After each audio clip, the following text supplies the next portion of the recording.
టాలీవుడ్ లో తనదైన నటనతో అనతి కాలంలోనే పేరు తెచ్చుకున్న నటి.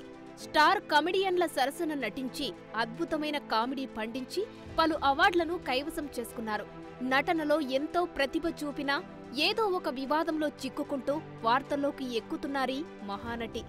తాజాగా బెంగళూరులో జరిగిన రేవ్ పార్టీలో అడ్డంగా బుక్కైన హేమ కేసులో తాను లేనని నిరూపించుకునేందుకు చేసిన ఎపిసోడ్ ఏకంగా ఆస్కార్ నటనను తలపించింది. ఏమండి, నేను అన్ని ఆన్లైన్లోనే ఉన్నాను. నేను మంచిగా ఫామ్ హౌస్లో ఎంజాయ్ చేస్తున్నాను, చిల్ అవుతున్నాను. నా మీద ఈ ఫేక్ న్యూస్ వస్తుంది. ప్లీజ్, నేను ఎక్కడికి వెళ్ళలేదు, నేను హైదరాబాద్లోనే ఉన్నాను. సో ఒక ఫామ్ హౌస్లో ఎంజాయ్ చేస్తున్నాను, చిల్ అవుతున్నాను. సో నా మీద వచ్చే న్యూస్ ఫేక్ న్యూస్. అది అక్కడ మరి ఎవరున్నారో ఏమో నాకు తెలియదు. సో అది ఫేక్ న్యూస్ అండి, అవన్నీ నమ్మొద్దు. Okay, thank you. రేవ్ పార్టీలో జరిగిన రింగరింగాలో హేమ ఉన్నారని పోలీసులు ధృవీకరించే వరకు ఆమె తప్పు ఒప్పుకోవడం సర్వత్రా విమర్శలకు దారితీసింది.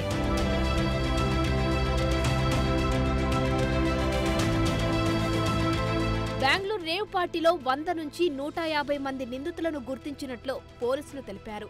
ఎఫ్ఐఆర్ కాపీ విడుదల చేశారు. రేవ్ పార్టీలో తెలుగు, తమిళ, కన్నడ నటులతో పాటు వ్యాపార రాజకీయ నేతలు ఉన్నట్లు చెప్పారు. నిందితులతో పాటు 20కి పైగా లగ్జరీ కార్లను స్వాధీనం చేసుకున్నారు. మసక చీకటి లాంటి లైట్ల వెలుగులో దొరికిన వారిలో సినిమా నటి కూడా ఉందని కర్ణాటక పోలీసులు చెబుతున్నారు. We have already collected the blood samples and we are awaiting the result of the blood sample result. Many were from the outside and some were locals also who were involved in the party. Were there any high-profile people like elected representatives? There were no elected representatives. Actors? One actress is said to be there. వివిధ సందర్భాల్లో పార్టీలో పాల్గొనడం సినీ నటులకు అలవాటే. గతంలో కొందరు కేసుల్లో ఇరుక్కున్న వారు తప్పులను ఒప్పుకున్నారు. హేమ మాత్రం అలా కాదు. మీడియాలో వస్తున్న వార్తల్లో నిజం లేదని, తాను అసలు బెంగళూరు వెళ్లలేదని, హైదరాబాద్లో చిల్ అవుతున్నట్లు చెప్పారామె.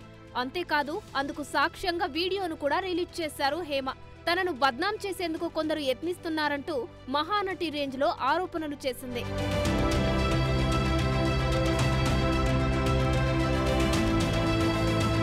హేమ వీడియో రిలీజ్ చేశాక ఆమె అభిమానులు కాస్త ఊపిరి పీల్చుకున్నారు. బెంగళూరు ఘటనలో ఆమె లేదని నిర్ధారించుకున్నారు. ఎందుకంటే ఆమె వీడియోలో చూపిన హావాభావాలు అలా ఉన్నాయి. మరి అసలు తనకు సంబంధం లేదని కావాలనే కొందరు ఇలా చేస్తున్నారని ఆరోపిస్తూనే మీడియా సంస్థలపై ఆగ్రహం వ్యక్తం చేశారు హేమ. ఆమె నటన ప్రతిభను తెలుసుకోలేని ఫ్యాన్స్ ఇదంతా నిజమనే నమ్మేశారు. తీరా రేవ్ పార్టీలో హేమ ఉందని విషయాన్ని తెలుసుకొని ఇబ్బంది పడ్డారు.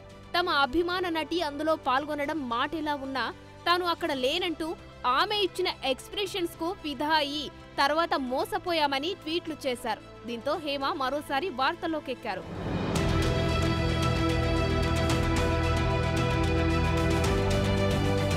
హేమ వీడియో రిలీజ్ చేసిన గంటల వ్యవధిలోనే కర్ణాటక పోలీసులు స్పందించారు.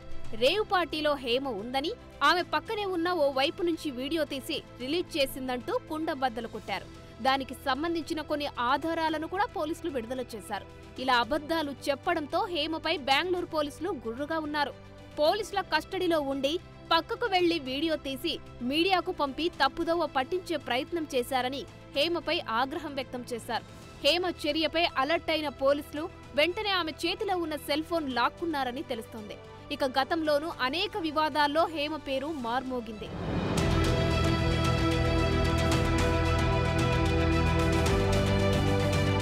నటి హేమకు వివాదాలు కొత్త కాదని సినీ వర్గాలు చెబుతున్నాయి. మా ఎన్నికల సమయంలో ఆమె చేసిన రచ్చ మర్చిపోలేనిదని అంటున్నారు. మంచు మనోజ్, ప్రకాష్ రాజ్ ప్యానెళ్ల మధ్య జరిగిన పోటీలో ఆమె చేసిన రచ్చతో హైలైట్ అయ్యారు. నటుడు శివబాలాజీ హేమ మధ్య నాడు వాగ్వాదం జరగ్గా కోపంతో తన చేతిని హేమ కొరికినట్లు శివబాలాజీ చెప్పారు. చేతిపై పళ్ల ఘాట్లను మీడియాకు చూపించారు. దీంతో అధ్యక్ష ఎన్నికల్లో పోటీ పడిన వారికంటే హేమ చేసిన రచ్చే ఎక్కువైందంటూ నెటిజన్లు మండిపడ్డారు. ఇవే తగ్గించుకోవాలంటూ ట్వీట్ వేదికగా స్వీట్ వార్నింగ్ ఇచ్చారు.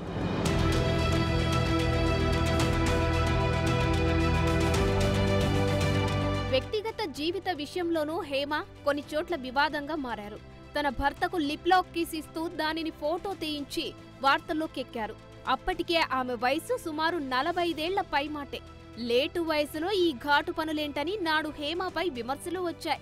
తాజాగా హేమను అభిమానించే ఫ్యాన్స్ అంతా అప్సెట్లో ఉన్నారు. తమ అభిమాన నటి వరుస వివాదాల్లో చిక్కుకోవడం సహా అబద్ధాలు చెబుతోందని ఆవేదన వ్యక్తం చేస్తున్నారు. కొందరు సోషల్ మీడియాలో ఏకిపారేస్తున్నారు. ఇప్పటికైనా హేమ తమ వైఖరి మార్చుకుంటారా, ఇదే విధానాన్ని కంటిన్యూ చేస్తారా అనేది చూడాలి.